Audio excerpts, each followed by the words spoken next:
नमस्कार। द देसी अड्डा पर आपका स्वागत है। मैं हूं राकेश तिवारी। देखिए, बिहार में विधानसभा चुनाव है और चुनाव है तो सभी पार्टियां अपने अपने प्रत्याशियों के लिए सीटों का भी चयन कर रही है और कौन सीट से कौन सा प्रत्याशी चुनावी मैदान में उतरेगा इस बात का भी ख्याल रख रही है। सभी पार्टियां अपने अपने सीटों पर सर्वेक्षण भी करा रही है कि कौन उम्मीदवार कहां से ज्यादा प्रभावी होगा। तो जब ऐसे तैयारी चल रही है चुनाव की, तो बीजेपी इसमें कहां पीछे रहने वाली है। बीजेपी तो जो करती है उसको अन्य पार्टियां फॉलो करती हैं। तो बीजेपी ने भी इसकी पूरी तैयारी की है और बीजेपी एनडीए का जो प्रमुख घटक दल है, एनडीए यदि बिहार में काम कर रहा है तो उसमें बीजेपी की एक महत्वपूर्ण भूमिका है या उसका केंद्र बिंदु है। तो बीजेपी की भी तैयारियां हैं और बीजेपी इस चुनाव में अपने उम्मीदवारों की प्राथमिकताओं में किसको किसको शामिल किया है, आज इस बात पर चर्चा होगी। और चर्चा ये होगी कि बीजेपी क्या करेगी अपने उम्मीदवारों के चयन के मामले में। बीजेपी क्या करने वाली है, किसे उम्मीदवार बनाने वाली है।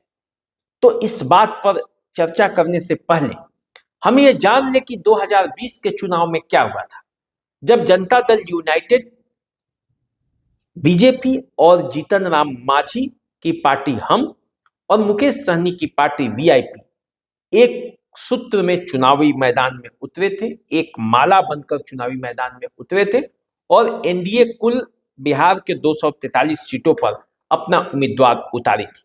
तो देखिए, जो गठबंधन बना था वो गठबंधन 4 दलों का था और उन 4 दलों में जनता दल यूनाइटेड और बीजेपी प्रमुख दल थे।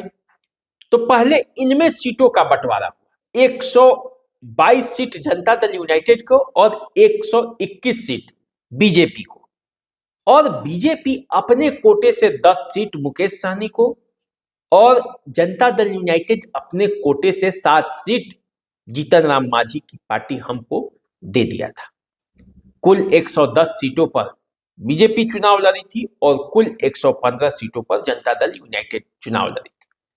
अब जनता दल यूनाइटेड और बीजेपी का जब गठबंधन रहता है और उसके साथ अन्य सहयोगी मिलते हैं, तो टिकटों के बंटवारे में एनडीए इस बात का ख्याल रखता है कि जिसका जिसका कोर वोटर है, वो कोर वोटर के जो प्रतिनिधि हैं उसको ज्यादा टिकट दिया जाए। जातियों का इसमें ज्यादा तालमेल देखा जाता है।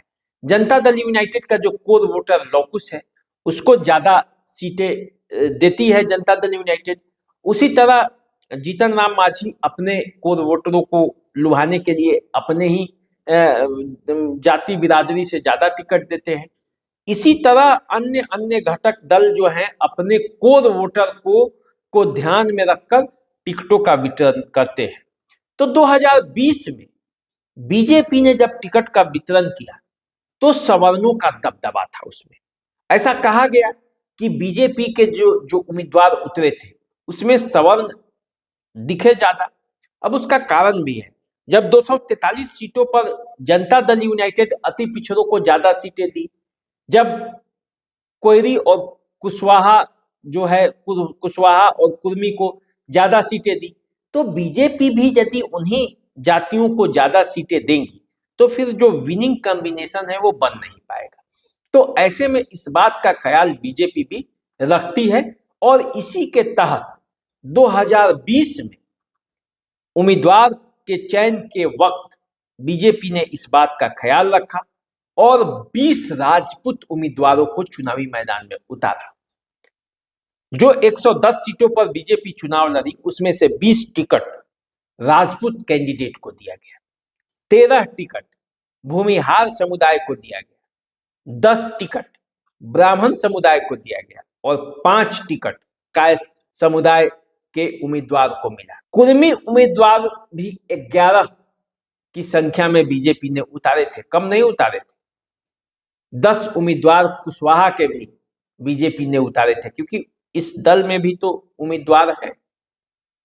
इसके अलावे यादव उम्मीदवार भी 11 यादवों को चुनावी मैदान में उतार दिया था। तब आप जानते होंगे कि बिहार में भाजपा के प्रभारी भूपेंद्र यादव थे। नित्यानंद राय को सीएम के तरह प्रोजेक्ट किया जा रहा था। हालांकि घोषणा नहीं हुई थी, लेकिन प्रोजेक्शन जो था वो नित्यानंद राय को किया गया था और उसी के तहत भूपेंद्र यादव, नित्यानंद राय और ये एक जोर चलाया गया कि यादव का मुकाबला यादव ही करेगा। 13 यादवों को भी टिकट दिया गया था और चुनावी मैदान में उतारा गया था। तो देखिए 13 यादव उम्मीदवार भी थे। अति पिछड़ा वर्ग का भी कम सीटें नहीं दी थी बीजेपी ने। अति पिछड़े वर्ग को 22 सीटें बीजेपी ने दी थी। 18 दलित वर्ग के उम्मीदवारों को चुनावी मैदान में बीजेपी ने उतारा था। देखिए, जो लोग ये सोचते हैं कि बीजेपी केवल सवर्णों की पार्टी है, वो भूल कर रहे हैं। बीजेपी ने 110 में 22 अति पिछड़े वर्ग के उम्मीदवार उतारे, 18 दलित वर्ग के उम्मीदवार उतारे, 13 यादव उम्मीदवारों को उतारा, कोयरी और कुशवाहा जो है उस कुल मिलाकर 21 उम्मीदवार उतारे। तो इस तरह से आप देखेंगे तो उम्मीदवारों की संख्या कम नहीं है। पिछड़े, अति पिछड़े, दलित को मिला दिया जाए तो अन्य पिछड़े वर्ग से भी 7 उम्मीदवार को बीजेपी ने चुनावी मैदान में उतार दिया। देखिए, भाजपा के जो परंपरागत वोट बैंक है वो सवर्ण है और सवर्णों को अपने पाले में रखने के लिए बीजेपी ने कुल जो है वो 20 राजपूत, 10 ब्राह्मण, 13 भूमिहार और 5 कायस्थ को चुनावी मैदान में उतारा। अति पिछड़ा वर्ग और दलित समुदाय को भी बड़ी संख्या में टिकट दिया ताकि सामाजिक संतुलन जो है वो बना रहे। यादव जाति के 13 उम्मीदवारों को उतार कर आरजेडी के वोट बैंक में सेंधमारी का प्रयास किया गया, लेकिन अब जो है वो ऐसी स्थिति बनी नहीं कि बीजेपी और जनता दल यूनाइटेड ज्यादा से ज्यादा सीटें जीत ले। परिस्थिति ऐसी बनी कि कम सीटों पर ही सिमटना पड़ा।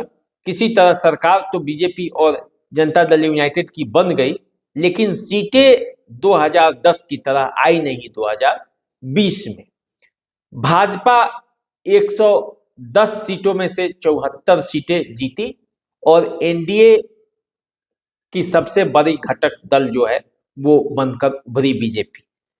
तो अब 2025 का चुनाव है। तब जब 2025 का चुनाव है तो क्या फिर बीजेपी में सवर्णों का दबदबा बना रहेगा? क्या अपने परंपरागत वोटों को साधने के लिए बीजेपी इस बार फिर कमर कसकर तैयार है? और क्या उन सीटों पर प्रत्याशियों का चयन भी बीजेपी का हो चुका है और इसीलिए वो इस बार सत्ता में जो दावेदारी है 225 सीटों की वो एनडीए कर रहा है? क्योंकि देखिए, बीजेपी सवर्णों को मौका तो देता ही है, पिछड़े, अति पिछड़े, वैश्य समुदाय सबको एक सूत्र में बांधने का काम जो है वो बीजेपी अपने जातीय समीकरण के हिसाब से देखेंगे तो उसमें भी करने का प्रयास करती है। अब जिस तरह से मंत्रिमंडल में जो शामिल किया गया है मंत्रियों को और जिस तरह से बीजेपी अपना चेहरा जो है वो पिछड़ा, अति पिछड़ा, दलित वर्ग की हिमायती की तरह बनाती जा रही है, तो उससे ऐसा लगता है कि इस चुनाव में भी पिछड़े और अति पिछड़े वर्गों का बोलबाला रहेगा। सवर्णों का तो बोलबाला रहेगा ही, उसके परंपरागत वोट हैं और बीजेपी के अपने इस परंपरागत वोट को किसी भी कीमत पर खोना नहीं चाहेगी। और जो सामाजिक समीकरण, कुल एनडीए का जो संरचना तैयार होता है, जो एनडीए का ढांचा तैयार होता है, उसमें सबको एक साथ समाहित करने पर ही वो संभव होता है।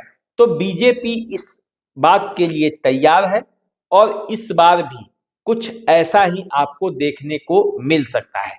देखिए, जनता दल यूनाइटेड और बीजेपी के साथ साथ इस बार चिराग पासवान भी साथ में चुनाव लड़ने का ऐलान भी कर चुके हैं और ऐसा लगता है कि इस बार कोई टूट होने जा नहीं रही है। उपेंद्र कुशवाहा भी इस बार साथ में है, पिछले बार साथ में थे नहीं। जीतन राम मांझी पिछले बार भी थे, इस बार भी हैं। अंतर सिर्फ ये आया है कि मुकेश सहनी जो है वो इस बार महागठबंधन में दिखेंगे। उनकी 11 सीटें जिसे भाजपा ने मुकेश सहनी को दिया था, वो इस बार चिराग पासवान को वो 11 के अलावे भी अन्य सीटें चिराग पासवान को देना पड़ेगा। तो देखिए, बीजेपी और जनता दल यूनाइटेड और पूरा जो एनडीए है उसमें सीटों का तालमेल कैसा होता है, और जब तालमेल हो जाता है तो कौन सी सीट पर कौन कौन प्रत्याशी उतरते हैं, और जब ये प्रत्याशी उतरेंगे तो पूरा समीकरण कैसे बदलेगा, इसको देखने के लिए आपको थोड़ा इंतजार करना पड़ेगा। हम भी इंतजार कर रहे हैं, आप हमारे साथ बने रहिए, देखते रहिए द देसी अड्डा। नमस्कार।